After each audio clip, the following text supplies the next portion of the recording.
अब हम लोग इस चैप्टर में शुरू करेंगे लेक्चर 2 चैप्टर 5 का, जो कि है मगध।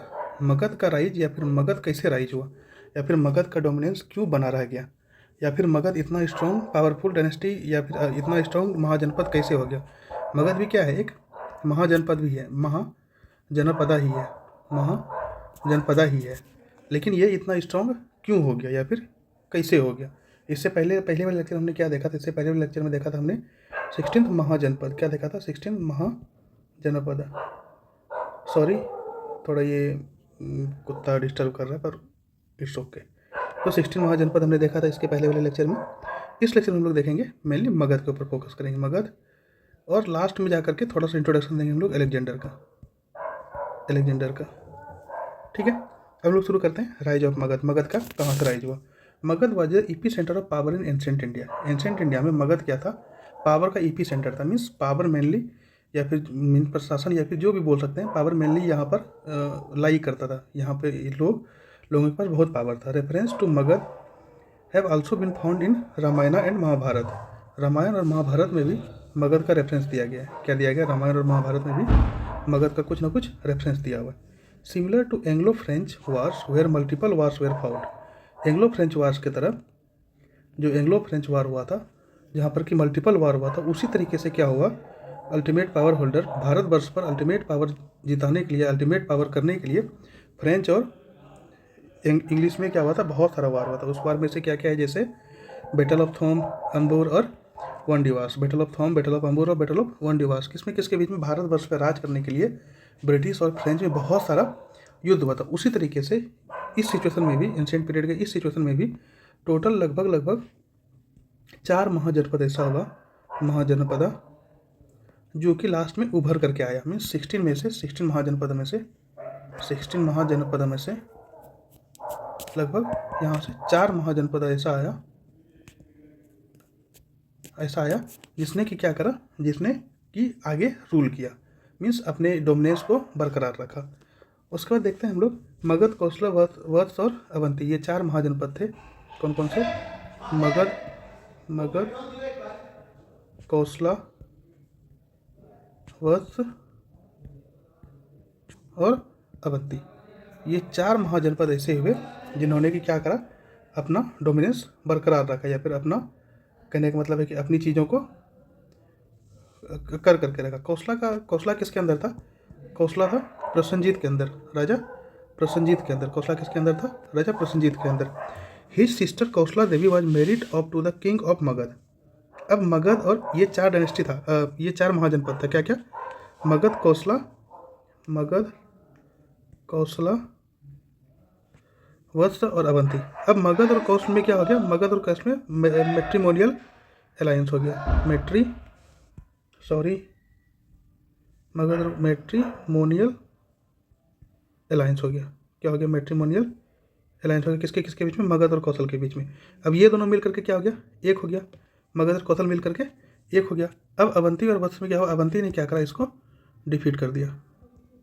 अब ये दोनों भी मिल करके एक हो गया। तो कहने का मतलब है टोटल क्या हुआ, ये कौशला क्या था, कौशला किसके अंदर रूल हो रहा था, राजा प्रसन्नजीत के अंदर रूल हो रहा था। इनकी सिस्टर, कौशला की सिस्टर कौन थी, Kaushala Devi, who was married of the king of Magadha, वो जिसने क्या करा, मगध के किंग से क्या कर लिया, शादी कर लिया, भीमसारा से। So the relationship between Kaushala and Magadha become peaceful owing to the matrimonial ties. अब क्या हुआ, इन दोनों के बीच में, कौशला और मगध के बीच में जो भी वार चल रही थी, या फिर जो भी कॉन्फ्लिक्ट चल रही थी, वो दोनों क्या हो गया, वो शांति हो गया। क्यों, क्योंकि यहाँ पर मैट्रिमोनियल क्या हो गया, मैट्रिमोनियल टाइज हो गया, मीन्स शादी हो गया एक दूसरे के साथ। ये मैट्रिमोनियल साइड हो गया यहाँ। On the other hand Avanti defeated Vatsa से, अवंती ने क्या करा, वत्स को डिफीट कर दिया।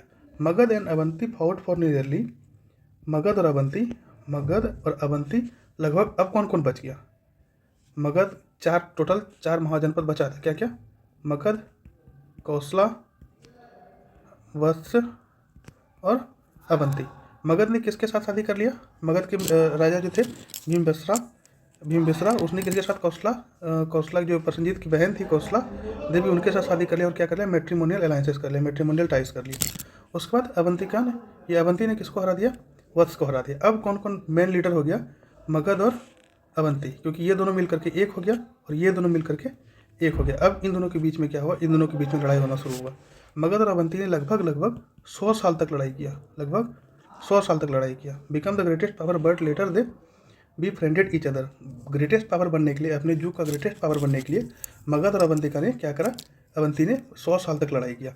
लेकिन बाद में क्या हुआ, धीरे धीरे वो दोनों दोस्ती का हाथ बढ़ने लगे और दोनों फ्रेंड बन गए। Chandapradyota was ruling over Avanti. Chandapradyota Avanti पर रूल कर रहा था। He fell ill so at the request of the king of Avanti the king of Magadha sent Jivaka to treat him. अब देखते हैं रिश्तेदारी या दोस्ती का कहाँ पे हमें प्रूफ मिलता है। क्या प्रूफ मिलता है, चंद्रप्रद्यत रूल कर रहा था अवंती पे, ठीक है। जब चंद्रप्रद्यत रूल कर रहा था अवंती पर, तो उनको क्या हो गया, अवंती को बीमार पड़ गया अवंती। तो उन्होंने रिक्वेस्ट भेजा किनको, किंग ऑफ अवध को। अवध का किंग कौन था उस टाइम पे, भीमसारा। उनको रिक्वेस्ट भेजा, और जब उनको रिक्वेस्ट भेजा तो उन्होंने क्या करा, एक मीन्स वैद्य को या बोल सकते हैं एक डॉक्टर को क्या करा, उनको ट्रीट करने के लिए भेजा। तो यहाँ से हमें क्या प्रूफ मिलता है कि उन दोनों के बीच में क्या हो गया था, दोस्ती हो रखा था, ठीक है। Magadh and Avanti were located close to each other. अब क्या था, अब मगध ने अवंती को क्यों नहीं हरा पाया, जब मगध इतना बड़ा एम्पायर था, मगध जब इतना बड़ा महाजनपद बन गया, और अवंती, अब तो लास्ट में यही दोनों रह गया, मगध और अवंती ही रह गया। तो मगध ने अवंती को क्यों नहीं हरा पाया, फिर अवंती को अपने में क्यों नहीं मिला पाया, जबकि वार 100 साल तक चला। इसलिए नहीं मिला पाया मगध ने अवंती को, क्योंकि अवंती और मगध लगभग आसपास रहते थे। मीन्स इसके बगल में, मगध के बगल में अवंती रहता था, अवंती महाजनपद रहता था। तो क्या होता था कि जो भी टेक्नोलॉजी मगध में होता था, वो टेक्नोलॉजी किसी न किसी तरीके से अवंती तक पहुंच जाता था। इसलिए क्या करता था कि अवंती इसको एक टक्कर का कंपटीशन देता था। इसलिए मगध ने क्या कर रखा था, अवंती को नहीं हरा पाया था 100 साल के अंडर भी। मगध और Avanti were located close to each other. Magadha और अवंती दोनों एक साथ मीन्स नज़दीक रहते थे। So any technological advancement in Magadha, कोई भी टेक्नोलॉजिकल एडवांसमेंट मगध में होता था तो वो कहाँ पहुँच जाता था, वुड इजली रिच अवंती, वो अवंती के पास इजीली पहुँच जाता था। एंड दे ग्रीव साइमल्टेनियसली, और उसके बाद फिर वो साइमल्टेनियसली एक साथ बढ़ना शुरू करता था। मगध का भी टेक्नोलॉजी और अवंती का भी टेक्नोलॉजी एक साथ बढ़ना शुरू कर देता था, शुरू हो जाता था। क्यों, क्योंकि दोनों का जो चीज़ें था एक आसपास था। इसलिए मगध ने क्या कर रखा था, मगध ने अवंती के ऊपर अटैक किया 100 साल तक, लेकिन जीत नहीं पाया। क्यों, क्योंकि अवंती के पास जो भी टेक्नोलॉजी मगध में बढ़ता था वो अवंती तक पहुंच जाता था, या फिर अवंती के एडवांसमेंट को वो देख करके उसको एक कांटे का टक्कर देता था मगध को, ठीक है। ये हो गया कारण, ठीक है। अब देखते हैं मगध में क्या क्या डायनेस्टिक रूल हुआ, या कौन कौन डायनेस्टिक रूल किया। The story of Magadh started with the Haryanka dynasty. Magadh का स्टोरी कहाँ से शुरू होता है, हरियंका डायनेस्टी से शुरू होता है। Followed by Shishunagas and Nandas. इसके बाद हरियंका डायनेस्टी के बाद कौन आया, शिशुनागा, और उसके बाद नंदास आया। बीरभद्रता and his son Jarasandh. Virbhadra और उसके बेटे जरासंध ने इस्टेब्लिश किया मगध को एज ए स्टेट। मगध को किसने इस्टेब्लिश किया था, Brihadratha and his son Jarasandha. Jarasandha और बीरभद्रता ने इस्टेब्लिश करा था किसको, मगध को। बीरभद्रता और जरासंध ने किसको इस्टेब्लिश करा था, मगध को इस्टेब्लिश करा था स्टेट के रूप में। Brihadratha was the founder of Brihadratha dynasty. Brihadratha ये फाउंडर था बृहद्रथा डायनेस्टी का। The earliest ruling dynasty of Magadha. Magadha का जो सबसे अर्लीस्ट रूलिंग डायनेस्टी था वो कौन था, बीरभद्रथा था। उसका कौन फाउंड किया था, बीरभद्रथा ने ही फाउंड किया था। बीरभद्रथा और जरासंध ने मिल करके क्या किया था, मगध को एक स्टेट बनाया था, ठीक है। अब हरियंका डायनेस्टी कब आया, हरियंका डायनेस्टी आया आपका 544 BC to 412 BC। The rule of Haryanka dynasty began in 544 BC। 544 BC में हरियंका डायनेस्टी का रूल शुरू हुआ। King Bhatia was the founder of Haryanka dynasty. अब हरियंका डायनेस्टी का फाउंडर कौन था, भाटिया की, king Bhatia. The first important ruler of Magadha. Magadha का इंपॉर्टेंट रूलर कौन बना। उसके बाद फिर क्या हुआ, हरियंका डायनेस्टी का शुरू किसने किया था, भाटिया ने शुरू किया। उसके बाद पहला रूलर बना कौन, भीमसारा, सन ऑफ भाटिया। ये भाटिया का सन था, भीमसारा कौन था, भाटिया का सन था। Was a pattern of Buddhism, जो कि बुद्धिज्म का अनुयायी था। Yet his lineage is not discussed in Buddhist sources. जबकि ये अनुयायी था, मीन्स बुद्धिस्ट को मानता था, फिर भी इनका लिनिएज उसके बुद्धिस्ट सोर्सेज में कोई भी डिस्कशन नहीं है। अब देखते हैं हरियंका डायनेस्टी कहाँ से कहाँ तक शुरू हुआ, 544 ईस्वी से लेकर के 412 ईस्वी तक। ये रूल किसका था, हरियंका डायनेस्टी कहाँ शुरू हुआ था, 544 BC में शुरू हुआ था। इसको फाउंड किसने किया था, हरियंका डायनेस्टी ने फाउंड किया था।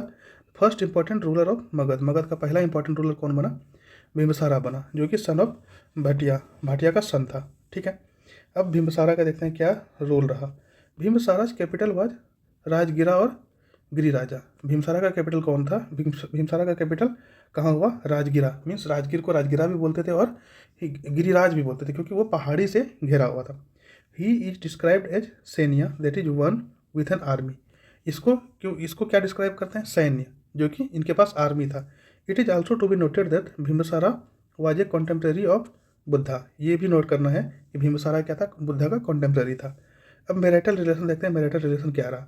All of his matrimonial relation had political dimension to them as they strengthen Magadh control over the north of India. अब मगध का कंट्रोल कैसे बढ़ा? इंडिया में मगध का कंट्रोल कैसे बढ़ा? क्यों मगध का कंट्रोल बढ़ा? क्योंकि इन्होंने क्या करा था, जो भी भीमसारा थे, उन्होंने क्या करा? उन्होंने मैट्रिमोनियल रिलेशन बनाया। किसके साथ? अलग अलग महाजनपद के साथ, ताकि क्या हो सके, चीज़ों को एक्सपेंड कर सकें। ठीक है। टू स्ट्रेंथन इस पॉलिटिकल कंडीशन, अपने पॉलिटिकल कंडीशन को स्ट्रेंथ करने के लिए, मजबूत बनाने के लिए मगध ने क्या करा? डायनेस्टिक मैट्रिमोनियल अलायंसेस बनाया। किसका? Bimbisara and the daughter of contemporary ruler of Kosala. Kosala की बेटी, जो कोसला की बेटी प्रसन्नजीत की बेटी जो थी, कौन? कौशला देवी। उनके साथ क्या करा इन्होंने? एक डायनेस्टिक मैट्रिमोनियल अलायंसेस बनाया। मैट्रिमोनियल कहने का मतलब है कि शादी विवाह वाला रिलेशन बनाया। उन्होंने क्या करा? भीमसारा जो थे, उन्होंने कौशला देवी से क्या कर लिया? शादी कर लिया। और कौशला देवी कौन थी? कौशला देवी थी ये जो कौशला के जो रूलर थे, उनकी बेटी थी। ठीक है। After marrying the princess of Kaushala, Bimbisara got Kashi as a dowry. Kaushala के मैरिज होने के बाद, कौशला के जैसे ही शादी हुआ, तो भीमसारा को क्या मिला? काशी मिला। किसमें? दहेज में। हिज सेकंड वाइफ चेलना, उनकी सेकंड वाइफ कौन थी? भीमसारा की second wife Chellana was a Licchavi princess. दूसरा भी शादी इन्होंने कहाँ करा? लिच्छवी प्रिंसेस से करा, जिनका नाम क्या था? चेलना। ठीक है। फ्रॉम विज्जी से, जो विज्जी डायनेस्टी है, उनसे शादी करा, जिनका नाम क्या था? चेलना। तो दूसरा वाइफ कौन हो गया? चेलना होगी। It is from this wife that Ajatashatru was born. इस वाइफ से क्या हुआ? अजात शत्रु का जन्म हुआ।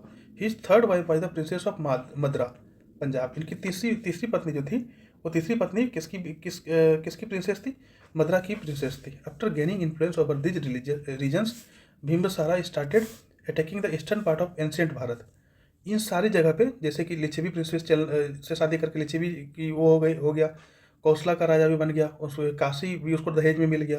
तो इन सारी जगह पे जब मगध एम्परर या फिर मगध प्रिंसेस भीमसारा का जब कंट्रोल हो गया, उसने क्या करा? फिर वो कहाँ अटैक करने लगा? एंशिएंट भारत के ईस्टर्न पार्ट में। द फर्स्ट बीइंग अंग, पहला क्या था? अंग के ऊपर अटैक किया। बिकॉज द किंग ऑफ अंगा हैड डिफीटेड भीमसाराज फादर, क्योंकि अंग के जो किंग थे, अंग के जो राजा थे, उसने भीमसारा के पिता को हराया था। So it was sort of revenge, इसलिए ये एक रिवेंज का भी सॉर्ट है कि भीमसारा ने अंग के ऊपर अंग के ऊपर क्यों अटैक किया? क्योंकि अंग के जो राजा थे, पहले उन्होंने भीमसारा के पिता को हराया था, इसलिए एक रिवेंज की तरह से भी लिया जा सकता था, लिया गया। Bimbisara was the first ruler to have had a standing army. Bimbisara पहला रूलर था जिसके पास आर्मी थी, मीन्स स्टैंडिंग आर्मी थी। Bimbisara sent his physician Jivaka to Ujjain to win the friendship of Pradyota the king of Avanti. ठीक है। भीमसारा ने क्या करा? अपनी फिजिशियन जीविका को भेजा उज्जैन, ताकि वहाँ फ्रेंडशिप ऑफ प्रद्योता, अवंती का जो राजा का क्या नाम था? प्रद्योता, ताकि वहाँ से क्या हो सके? उसका फ्रेंडशिप बढ़ सके। हमने अभी ये कहाँ देखा था? अवंतिका देखा था ना हमने कहीं, ये रहा मगध और अवंतिका। ठीक है। इसने क्या करा था? अवंतिका के जो राजा थे, वो बीमार पड़ गए थे, जिसके कारण क्या हुआ कि उन्होंने वहाँ से एक हेल्प मांगा। किससे? मगध के भीमसारा से। और उन्होंने क्या करा? उन्होंने एक चीज़ वहाँ से भेज दिया, जो फिजिशियन था, जिसका नाम क्या था? फिजिशियन का क्या नाम था? फिजिशियन का नाम जीविका था, जो कि वहाँ उन्होंने मगध से भेज दिया उनके ट्रीटमेंट के लिए। अब आते हैं हम लोग उनके बेटे, भीमसारा के बेटे अजातशत्रु में क्या है? ये कौन है? सन ऑफ भीमसारा, ये अजातशत्रु के ही बेटे हैं। अजातशत्रु के बेटे में से कौन सा? जो छल्लन की राजकुमारी थी, उनमें से जो बेटा हुआ, उसका नाम क्या पड़ा? अजातशत्रु पड़ा। मीन्स इसके सेकंड वाइफ थी ना, चेलना, जो लिच्छवी प्रिंसेस थी, उनके जो बेटे थे, उसका क्या नाम था? अजातशत्रु। ये कब आया? 492 BC से 460 BC तक। ही was a very ruthless king and believed in an aggressive expensive policy. ये क्या था? ये एक बहुत रूथलेस किंग था और क्या बिलीव करता था कि एग्रेसिवली एक्सपेंड करना है, एग्रेसिवली अपने डायनेस्टी को या फिर अपने राज्य को एक्सपेंड करना। After 52 years of Bimbisara rule के 52 साल के बाद Ajatashatru who was the son of Lichchhavi princess Chelna, Ajatashatru जो कि किसका बेटा था, लिच्छवी प्रिंसिपस चेलना का, किल्ड हिज फादर, अपने पिता को मार दिया और अपने थ्रोन भीमसारा का थ्रोन को, भीमसारा की गद्दी को हथिया लिया। ठीक है। Angered by the death of her husband Kaushala, उनके हस्बैंड को मरने के बाद, मीन्स अपने हस्बैंड को मरने के बाद कौशला का जो ब्रदर था उसने क्या करा, किसके साथ वार करा, अजातशत्रु के साथ वार करा और क्या डिमांड करा कि उसके जो काशी डॉरी में मिला था वो रिटर्न करो। मीन्स अजातशत्रु ने क्या करा था कि अपने पिता को मार दिया और उससे क्या था, एक कौशला देवी भी उनकी बेटी थी, कौशला देवी से भी उनका शादी हुआ था। कौशला देवी कौन था, कौशला उसकी बेटी थी किसका, राजा प्रसन्नजीत का। और प्रसन्नजीत कौन था, कौशला महाजनपद का राजा था। उसी की बेटी के साथ शादी हुआ था किसका, भीमसारा का। और उस जब शादी हो गया था, शादी में क्या मिला था, काशी मिला था दहेज में। अब जब अजातशत्रु ने मार दिया किसको, अपने बेटे को, अपने बाप को, भीमसारा को जब मार दिया, तो उनकी पत्नी जो थी कौशला, वो कौशला की जो पत्नी थी, कौशला की जो बेटी थी वो क्या हो गया, दुखी हो गई या फिर क्या हो गया, गुस्से में आ गई। और उसने क्या मांगा कि जो अजातशत्रु के साथ वार करके क्या मांगा कि काशी जो डॉरी में मिला था वो हमें रिटर्न कर दो। प्रसन्नजीत देन कैप्चर्ड काशी, प्रसन्नजीत ने क्या करा, काशी को कैप्चर करा। Which made Ajatashatru attack the former, उसके बाद मतलब अजातशत्रु ने क्या करा उसके बाद काशी के ऊपर अटैक कर दिया, क्योंकि काशी तो उसके साथ था ही, मीन्स काशी तो मिला ही था उसके भीमसारा को। उसने काशी को किसने पहले वो कर रखा था, प्रसन्नजीत ने कैप्चर कर रखा था। और कैप्चर करने के बाद ही काशी को क्या करा था, उनको दिया गया था दहेज में। ठीक है। उसके बाद फिर जब अजातशत्रु अटैक हुआ उसने काशी को भी जीत लिया। अजातशत्रु ने क्या करा, काशी को भी जीत लिया। Ajatashatru not only won back Kashi, Ajatashatru ने काशी को ही नहीं जीता but also to control over the parts of Kaushala, और कौशला के पार्ट्स, क्योंकि प्रसन्नजीत कौन था, कौशला के राजा थे। और कौशला के राजा ने क्या करा था, प्रसन्नजीत ने जीता था किसको, काशी को। ठीक है। अजातशत्रु को अटैक करने से पहले, तब ना वो मीन्स जब तक काशी उसके पास नहीं था तो दहेज में कैसे मिला, दहेज में कैसे दिया। इसलिए क्या हुआ, अजातशत्रु ने क्या करा, सिर्फ काशी को ही नहीं जीता, उसने ऑल्सो किसके ऊपर कंट्रोल किया, कौशला के ऊपर भी कंट्रोल किया। ही एवन अटैक लिच्छवी, उसने लिच्छवी के ऊपर भी अटैक किया। लिच्छवी कौन थी, लिच्छवी की राजकुमारी उनकी माँ थी। With no regard for relationship, उसका रिलेशनशिप का कोई मीन्स इज्जत ना करते हुए। And Avanti because they were the allies of Kaushala, Avanti और लिच्छवी को भी अटैक करा क्योंकि वो दोनों क्या था, कौशला का अलायंस था। कौन सा, लिच्छवी और अवंती। ये एक उन्होंने एक्सक्यूज दे दिया कि कौशला को सपोर्ट कर रहा है कौन, लिच्छवी और अवंती, इसलिए हम उसके ऊपर अटैक कर रहे हैं। राजगृह हुआ था फोर्टिफाइड बाय, उसके बाद फिर क्या हुआ, राजगीर को किलाबंदी कर दिया गया। Both Bimbisara and Ajatashatru were contemporaries of the Buddha, दोनों अजातशत्रु और भीमसारा बुद्धा के कंटेम्प्रेरीज थे। Ajatashatru develop 2 important war weapon. अब अजातशत्रु क्यों जीत रहा था ये सारे वार को, क्योंकि अजातशत्रु के पास 2 इंपॉर्टेंट वेपन था। क्या क्या, एक महाशिलाकंटका और एक रथ मुसाल, means Rath attached with blades. एक क्या था उनके पास, एक वुडन का कटापॉल्ट था। ये कटापॉल्ट का क्या मतलब है, ये लकड़ी का बना होता है जो कि क्या करता है, उसमें अगर उसको किसी रथ से फेंकेंगे, जैसे हम लोग बाहुबली में देखे थे कि एक लकड़ी का चीज़ें बना हुआ था, उसमें क्या करते थे, पत्थर उठा करके उससे फेंका जाता था। एक तो वो था उनके पास, एक उनके पास रथ मूसल था, जिससे कि क्या होता था, रथ के पहिए में क्या होता था, ब्लेड को अटैच कर दिया जाता था, जो कि रथ अगर आगे बढ़े उसके बीच में अगर आदमी है तो उस ब्लेड से वो आदमी भी या फिर जो भी वॉरियर था वो कट जाए। तो ये 2 चीज़ था अजातशत्रु के पास, जिसने कि अजातशत्रु को क्या करा, मदद किया उन सारी वार को जीतने में। अब आते हैं हम लोग अजातशत्रु के बाद उदयन या उदयभद्र। ये कब है, 460 BC से 444 BC तक। As per the Mahavamsa Ajatashatru son Udayabhadra, Ajatashatru के बेटे Udayabhadra succeeded Ajatashatru and ruled for the next 16 year. Ajatashatru को सक्सीड किया, उसके बाद जिसको हम लोग उदय भी बोलते हैं, उदयभद्रा को क्या बोलते हैं, उदयन भी बोलते हैं। उसने अजातशत्रु को सक्सीड किया और 16 साल तक राज किया। He consolidated the entire empire and made Pataliputra an important centre. उसके बाद क्या करा, उसने पूरा एम्पायर को कंसोलिडेट किया और पाटलिपुत्रा को क्या बनाया, एक इंपॉर्टेंट सेंटर बनाया। पाटलिपुत्रा को क्या बनाया, एक इंपॉर्टेंट सेंटर बनाया। ठीक है। He build a fort at the confluence of river Son and Ganga and named it Pataliputra. उन्होंने क्या करा, एक रिवर पे फोर्ट बनाया कॉन्फ्लुएंस, और किस रिवर पे, सोन और गंगा पे, उसका नाम क्या रख दिया, पाटलिपुत्रा नाम रख दिया। He then shifted the capital from Rajgir to Pataliputra. उसके पिता ने क्या करा था, पाटलिपुत्रा से कैपिटल कहाँ शिफ्ट किया था, राजगीर शिफ्ट किया था। अब उन्होंने राजगीर से कहाँ शिफ्ट कर दिया कैपिटल को, पाटलिपुत्रा ने शिफ्ट कर दिया। किसने शिफ्ट करा, ये शिफ्ट करा आपका उसके बेटे उदयन ने। ठीक है। He was considered to be the last powerful ruler of the Haryanka dynasty. इनको क्या कंसिडर किया जाता है, last powerful ruler Haryanka dynasty का। और लास्ट रूलर कौन था हयंका डायनेस्टी का, नगादस का लास्ट रूलर था हयंका डायनेस्टी का। लेकिन लास्ट पावरफुल रूलर कौन था, उदयन था। वाज ओवरथ्रोन बाय द सेनापति, उनको सेनापति के द्वारा हरा दिया गया। किसको, नगादस्का को सेनापति के द्वारा हरा दिया गया।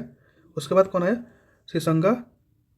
सिसंगा supported by the popular frustration against Haryanka quick presidential succession. Means उसको जीतने में, इसको अमत्या को जीतने में सिसंगा डायनेस्टी ने क्या करा था, उसको सिसंगा ने सपोर्ट करा था हयंका डायनेस्टी को।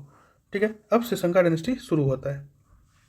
सिसंगा डायनेस्टी शुरू होता है कब से, 413 BC से लेकर के 345 BC तक।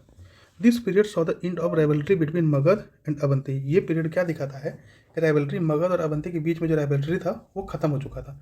दस bringing an end of Pradyota dynasty. और क्या हुआ था, प्रद्युत्या डायनेस्टी का क्या हो रहा था, धीरे धीरे खत्म की ओर बढ़ रहे थे। During the reign of Shishunaga Magadha annexed Avanti. Magadha ने क्या करा था, अवंती को एनेक्स्ट कर रखा था। कब, सिसुंगास के रीजन में। Ujjain and many other janapadas into the fold of the Magadha empire. Magadha empire में क्या कर रखा था, इन सबको क्या कर रखा था, जोड़ रखा था। मीन्स इसने अवंती को भी क्या कर रखा था, अपने उज्जैन को भी क्या कर रखा था, अपने में जोड़ रखा था। Shishunaga shifted his capital to Vaishali. Shishunaga ने अब क्या करा, सिसंगा ने उस कैपिटल को कहाँ शिफ्ट कर दिया, उसने क्या करा था, सिसंगा ने अपने कैपिटल को कहाँ शिफ्ट कर दिया, वैशाली में शिफ्ट कर दिया। Which his son Kalashoka shifted back to Pataliputra. उसके बाद फिर सिसंगा के बाद फिर कालोशोका ने क्या करा, उसके बैक में उसको पाटलिपुत्रा में शिफ्ट करा। मीन्स वैशाली से फिर कहाँ शिफ्ट करा, पाटलिपुत्रा में शिफ्ट करा। Kalashoka hosted the second Buddhist council in 383 BC at Vaishali. Kalashoka हमने पिछले लेक्चर में भी देख रखा था, जहाँ बुद्धिज्म हमने पढ़ा था कि सेकेंड बुद्धिस्ट काउंसिल जो हुआ था 383 BC में, वो उसको किसने होस्ट करा था, कालाशोका ने होस्ट करा था। आफ्टर हिज डेथ, उनके डेथ के बाद, after 2 years king were dethroned 10 times। उनके डेथ के बाद 2 साल में लगभग 10 बार किंग को डिथ्रोन्ड कर दिया गया था। उसके बाद Mahanandin was the last Shishunaga ruler who did not have a lot of record. Mahanandin last Shishunaga ruler था जो जिसका भी कोई रिकॉर्ड ज़्यादा नहीं है। ही शूद्र वाइफ गेव बर्थ टू महापद्मनंदा। उसकी शूद्र वाइफ ने किसको जन्म दिया था, महापद्मनंदा को। Who was the father of Dhanananda, जो कि धनानंदा उनका बेटा हुआ। महापद्मनंदा का बेटा कौन है, धनानंदा। महापद्मनंदा का बेटा धनानंदा। और महापद्मनंदा किससे हुआ था, शूद्र वाइफ से हुआ था। किनके शूद्र वाइफ से, महानदीन के शूद्र वाइफ से। ठीक है। अब नंदा डायनेस्टी शुरू होता है। महापद्मनंदा हु वाज फ्रॉम द शूद्र लिनिएज, क्योंकि इनकी माँ शूद्र थी इसलिए ये शूद्र लिनिएज से था। Laid the foundation of Nanda dynasty in Magadh. इन्होंने ही क्या लेड करा, नंदा डायनेस्टी, मगध में जो नंदा डायनेस्टी बना वो इन्हीं से बना। मीन्स शूद्र लिनिएज से बना, महापद्मनंदा से। He was the first non Kshatriya राजा, ये पहला नॉन क्षत्रिय राजा था। He was also called the first historical empire of India, और इनको पहला हिस्टोरिकल एम्पायर ऑफ इंडिया भी बोला जाता है। महापद्मनंदा, देखते हैं इनका राज कहाँ से कहाँ तक रहा, 366 to 329 BC तक। बीइंग ए ग्रेट कॉन्करर होने के नाते control the entire area between the river Beas in the west and bay of Bengal in the east. Means river Beas, west में रिवर बी से लेकर के वेस्ट में कहाँ तक चला गया वो, ईस्ट में कहाँ तक चला गया, बे ऑफ बंगाल तक। ये पूरा को कौन कंट्रोल कर रहा था, ये पूरा को इंटायर को कौन कंट्रोल कर रहा था, महापद्मनंदा। अब देखते हैं, Purana refers to him as a destroyer of all Kshatriya. Purana क्या रेफर करता है इनको, सभी क्षत्रिय। ये बहुत बुरा राजा था महापद्मनंदा, ये बहुत बुरा राजा था। इसने, पुराण ने क्या इसको रेफर कर रखा है, डिस्ट्रॉयर ऑफ ऑल क्षत्रिय, क्षत्रिय का पूरा डिस्ट्रॉयर था ये। दैट इज सर्व कस्त्र नटंका, सर्व शस्त्र नटका एंड इकारत भी इसको बोला जाता था। He conquered both Kosala and Kalinga and fought the image of Jina as the trophy symbolising his victory. Means इसने क्या कन्वर्ट कर रखा था, कोसला को भी एंड कलिंगा को भी। और क्या बनाया था, इमेज ऑफ जीना की इमेज को बनाया। और किस लिए बनाया था, क्या कि ताकि अपने विक्ट्री को सिंबलाइज कर सके, अपने विक्ट्री का कुछ सिंबल दे सके। This event is mention in the हाथी गंफा इंस्क्रिप्शन। ये इवेंट को मेंशन किया गया है हाथी गंभा इंस्क्रिप्शन में। अब नंदा ने क्या किया, Nanda prove to be the greatest ruler of Magadh. अब नंदा ने क्या प्रूव किया कि वो मगध का ग्रेटेस्ट रूलर हुआ। एंड धनानंदा कब से कब हुआ, 329 से 321 BC, was the last of the Nanda ruler. यही क्या था, नंदा रूलर का लास्ट था। He was a contemporary of Alexander of Macedon. However, he recklessly taxed his people and injustice prevailed in his empire. इसने रेगलेसली क्या करा था, रेगलेसली टैक्स कर दिया था कि क्या, पीपल से टैक्स लेना शुरू कर दिया था। And injustice prevailed in his, और अपने एम्पायर में क्या कर रहा था, इनजस्टिस कर रहा था। Although he kept the empire intact and possessed a huge army along with the huge amount of wealth, he did not do any expansion. इन्होंने कोई एक्सपेंशन नहीं करा, जबकि इसके पास बहुत अमाउंट ऑफ वेल्थ था और बहुत बहुत बड़ा आर्मी था। अब अलेक्जेंडर का इन्वेजन कैसे हुआ, अलेक्जेंडर कैसे आया। After defeating the Persian empire, Persian empire को डिफीट करने के बाद इन द 4th सेंचुरी, चार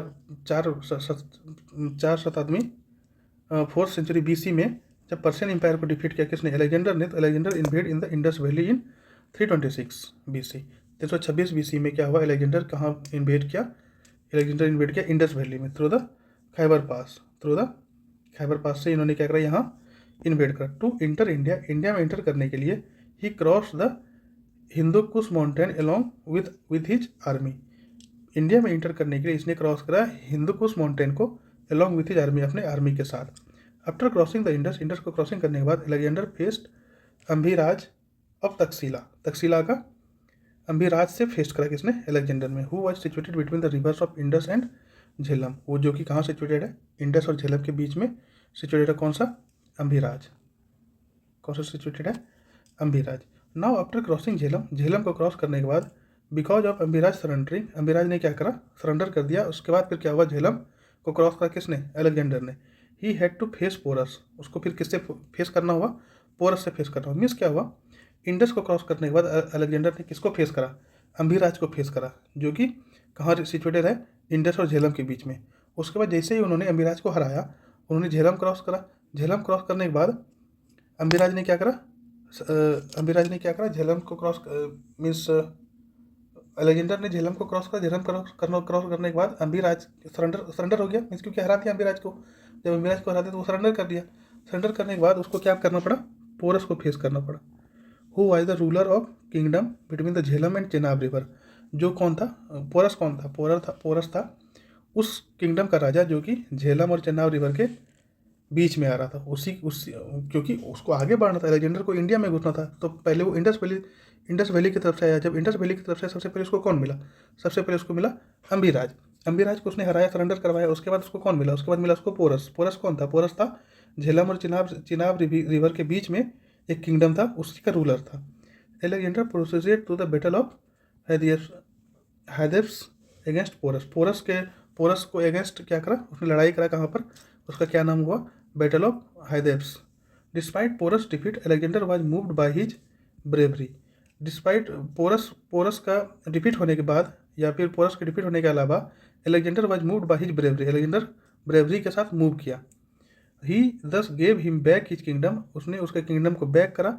and made him the governor, मतलब उसको हराने के बदले क्या करा, अलेक्जेंडर ने क्या करा, एक अपना ब्रेव जैसा ब्रेव मूव लिया, मीन्स बहादुरी वाला मूव लिया। क्या बहादुरी वाला मूव लिया, उसको अपना किंगडम बैक कर दिया, पोरस को अपना किंगडम दे दिया एंड उसको उसका गवर्नर बना दिया। आफ्टर क्रॉसिंग चिनाब, अब वहाँ से चिनाब से निकला कौन, अलेक्जेंडर जैसे ही चिनाब से निकला, ही फाउट अक्रॉस सेवरल ट्राइब्स, उसने बहुत सारे ट्राइब से लड़ाई किया।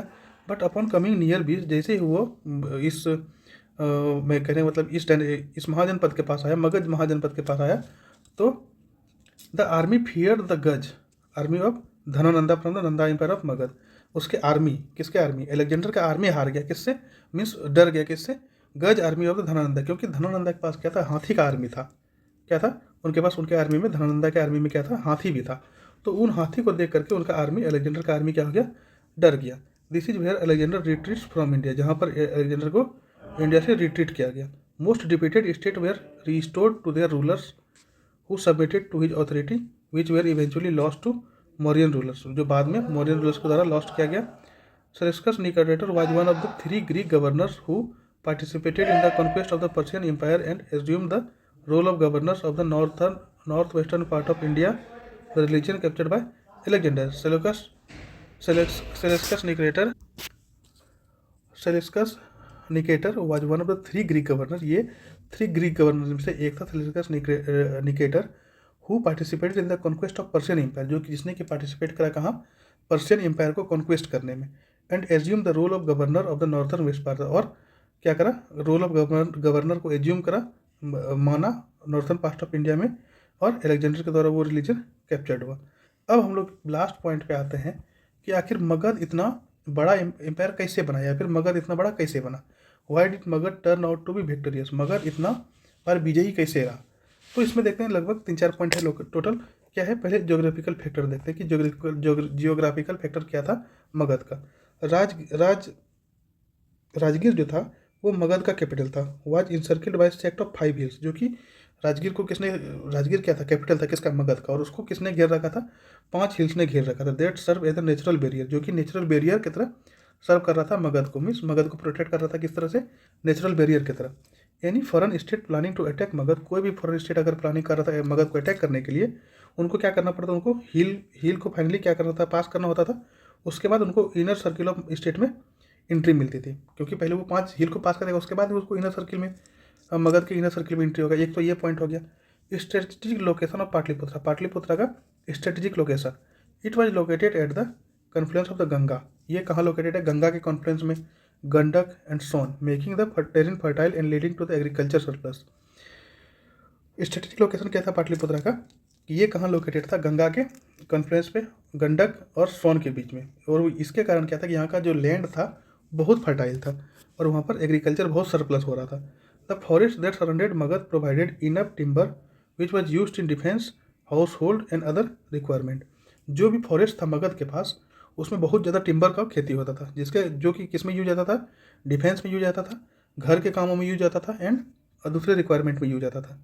ठीक है। उसके बाद देखते हैं हम लोग इसका इकोनॉमिक रीजन क्या रहा। पहले हम लोग देखते हैं एग्रीकल्चर या जियोग्राफिकल रीजन क्या रहा, फिर इकोनॉमिक रीजन क्या रहा। The reason was rich in iron, economic reason क्या रहा कि ये रीजन जो था वो आयरन में बहुत धनी था, which helped in developing good quality of iron tools that were then used for agriculture production, which was already in surplus because of the richness of the soil. इस एरिया में जो हमारा मगध वाला रीजन था, जैसे भागलपुर हो गया आपका, मुंगेर हो गया आपका, पाटलिपुत्र हो गया, ये सब इस रीजन में क्या था कि जो सॉइल का था उसमें बहुत ज़्यादा रिचनेस था, मीन्स बहुत ज़्यादा खेती होता, जिसके कारण क्या हुआ कि एग्रीकल्चर में सरप्लस आया। और एग्रीकल्चर में सरप्लस एक तो खेती के, एक तो फर्टाइल लैंड के कारण आ गया, दूसरा सरप्लस कहाँ से आया कि उनके पास आयरन जो था वो बहुत, आयरन ओर जो था वो बहुत प्रचुर मात्रा में था, बहुत ज़्यादा मात्रा में था, जिसके कारण क्या हुआ, वहाँ पर अच्छे क्वालिटी के आयरन टूल्स बनने शुरू हुए, अच्छे क्वालिटी के क्या बनने शुरू हुए, आयरन के सामान बनने शुरू हुए, जिसके कारण क्या हुआ, एग्रीकल्चर प्रोडक्शन बहुत ज़्यादा बूस्टअप हुआ। ये हुआ इसका economic reason. Impact of the discovery, अब डिस्कवरी का क्या इम्पैक्ट हुआ, it help in the development of a thriving economy. ये क्या हेल्प, इसने क्या किस में हेल्प किया, development of the thriving economy को बढ़ाने में, with the increase sources of revenue, किसमें, सोर्से का रेवेन्यू का सोर्स इंक्रीज हुआ। क्यों रेवेन्यू का सोर्स इंक्रीज हुआ, क्योंकि वहाँ पर एग्रीकल्चर बहुत सरप्लस होकर के बढ़ा, बहुत ज़्यादा होकर के बढ़ा, through the collection of taxes. उसके बाद दूसरा काम क्या हुआ, टैक्सेस का कलेक्शन हुआ। As trade and commerce were simplified because the presence of 3 river, ये 3 रिवर के प्रेजेंस से, गंडक, गंगा और सोन नदी के प्रेजेंट के कारण क्या हुआ, बहुत ज़्यादा कॉमर्स बढ़ा। ठीक है। Avanti forged the iron technology developed in Magadh, Avanti ने क्या करता था, वो आयरन टेक्नोलॉजी मगध में डेवलप हो रहा था, उसको मगध को उसके कारण क्या करता था, इक्वल फाइट देता था अवंती, इसलिए अवंती को 100 साल तक नहीं हरा पाया मगध। हमने इस बात को पहले भी डिस्कस कर रखा है। ठीक है। अब टैक्सेस का इम्पोजिशन क्या था, imposition of taxes, Prince of Magadh benefited from the taxes collected. Prince of Magadha, Magadha के जो प्रिंस था वो भी बेनिफिट होता था किससे, टैक्स को कलेक्ट करके। On account of trade and commerce, trade और कॉमर्स के अकाउंट में अगर देखें, in the north east India the princes could levy tolls on the scale of commodities and accumulate wealth to pay and maintain their army. वो क्या करता था, अपने आर्मी को मेंटेन करने के लिए वो क्या करता था, धन को जमा करता था, अपनी कमोडिटी को बेचता था और धन को जमा करता था। कमोडिटी मतलब टॉल्स लेता था प्रिंसेस से, इस तरीके से क्या करता था, वो टैक्स को कलेक्शन करता था। अब सोसाइटल रीजन क्या रहा और मिलिट्री रीजन क्या, सोसाइटल रीजन रहा the development of Buddhism and Jainism spark of change. जब बुद्धिज्म और जैनिज्म का डेवलपमेंट हुआ तो उसने क्या करा, चेंज में क्या कर दिया, आग लगा दिया। Also Brahmanical religion was not given much importance, और ब्राह्मणिकल रिलीजन को ज़्यादा इंपॉर्टेंस नहीं मिलने लगा। Thus Magadha was not yet Vedicised in actual term, the ruler mostly made progressive and liberal custom. Ruler क्या मोस्टली क्या कर रहा था, प्रोग्रेसिव और लिबरल कस्टम को फॉलो कर रहा था। Magadha was inhibited by Kiratas and Magadhas who were held in low esteem by the orthodox Brahman. Magad, however, underwent a happy ethnic admixture with the coming of Vedic people. जो भी वैदिक people से आ रहे थे उसको बहुत एथनिक तरीके से या हैप्पी तरीके से क्या करता था, अंडरवेंट करता था। It demonstrated a greater enthusiasm for expansion that the kingdom that had been brought under the Vedic influence earlier. जब शुरू में वैदिक इन्फ्लुएंस हुआ था उस टाइम में क्या क्या हो रहा था, इसका बहुत ज़्यादा एक्सपेंशन हो रहा था। अब मिलिट्री रीजन क्या था, they got a large standing army. Magadha के पास क्या था, लार्ज स्टैंडिंग आर्मी था, along with huge trained elephant army. किसके साथ, एलिफेंट आर्मी के साथ। It was Magadha that first used elephant on a large scale. Magadha ही एक ऐसा पहला राज्य था जिसने कि लार्ज स्केल में एलिफेंट का यूज करा। And it wars against its neighbour, और अपने आसपास के नेबर से वार कर लड़ाई करा। The army even scared of Alexander's battalion. इस आर्मी से क्या था, अलेक्जेंडर का बटालियन भी क्या था, स्केर्ड था, डरा हुआ था। And they were forced to retreat. Political factor क्या हुआ, rulers like Bimbisara, Ajatashatru, Mahapadmananda, Chandragupta Maurya and Ashoka were the most capable and inspirational leaders of Magadha. Magadha के ये सब रूलर हुए, कौन सा, भीमसारा, अजातशत्रु, महापद्मनंदा, चंद्रगुप्त मौर्य एंड अशोक। ये सब क्या, ये सब पॉलिटिकल फैक्टर रहे किसके, ताकि जो कि एक्सपेंशन में ज़्यादा हेल्प हुआ, जिसके कारण मगध का एक्सपेंशन में ज़्यादा हेल्प हुआ। Additionally the major rulers put in place of a productive administrative structure. Additionally क्या देखते हैं कि मेजर रूलर जो था वो बहुत प्रोडक्टिव एडमिनिस्ट्रेटिव स्ट्रक्चर बना दिया था। जो भी ये मेन रूलर था या फिर जो भी मेजर रूलर था उसने क्या करा था, एक बहुत अच्छी तरीके से एडमिनिस्ट्रेटिव स्ट्रक्चर बनाते थे, फिर प्रोडक्टिव स्ट्रक्चर बनाते थे। मतलब कहने का मतलब है कि मगध इस तरीके से क्या हुआ, एक्सपेंड हुआ, और मगध को हराना इसलिए थोड़ा मुश्किल था। ठीक है, आज हमारा मगध एनसीईआरटी बेस्ड यहीं तक ख़त्म हुआ। उसके बाद हम लोग शुरू करेंगे क्या, उसके बाद हम लोग शुरू करेंगे मेकोंडियन इन्वेजन, मौर्यन एम्पायर और इट्स एडमिनिस्ट्रेशन। ये हम लोग शुरू करेंगे अगले लेक्चर में। तब तक के लिए हम लोग यहीं पर रुक जाते हैं। Thank you so much, take care, जय हिंद जय भारत।